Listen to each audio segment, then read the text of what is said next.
Quelles sont 4 idées reçues sur la Vierge Marie que la Bible démonte très rapidement? Tout d'abord, qu'elle est la mère de Dieu. C'est écrit nulle part. Ce n'est pas parce qu'elle est la mère de Jésus et que Jésus est Dieu qu'elle devient la mère de Dieu. Ça, c'est une logique humaine. Ce qui conférerait certains pouvoirs à Marie, ce qui n'est pas biblique. Marie est simplement la mère de Jésus pendant 33 ans. Ça s'arrête là. Jésus est Dieu, il a toujours existé. Il a dit avant qu'Abraham fût « Je suis ».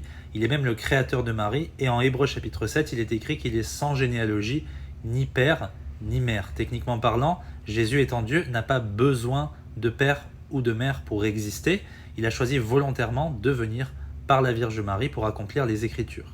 Point numéro 2, elle intercède pour les âmes du purgatoire. C'est complètement faux. La Bible dit « Celui qui ne croit pas au Fils ne verra point la vie », donc c'est définitif, mais la colère de Dieu demeure sur lui. Donc Marie ne peut rien faire pour cela, elle n'a pas de pouvoir.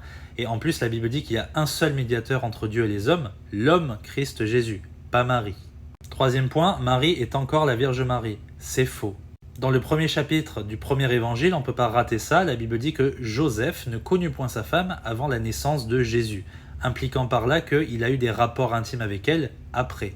La preuve en est que Jésus a eu des demi-frères et des demi-sœurs, la preuve en est qu'ils sont mentionnés dans les évangiles, et qu'en Jean, il est écrit que ses frères ne croyaient pas en lui. Ça ne peut pas être des frères dans la foi, puisque si tu es un frère dans la foi, tu crois en Jésus. Quatrième point, elle serait sans péché. Les catholiques diront « Oui, mais une grâce lui a été faite d'après les évangiles ». Oui, mais de quelle grâce parle-t-on?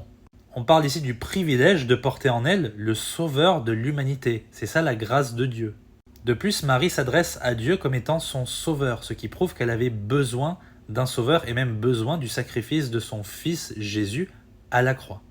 Un petit bonus, Marie serait la reine du ciel, ce qui est rigolo puisque dans l'Ancien Testament, la reine du ciel est associée à une divinité païenne. Oups.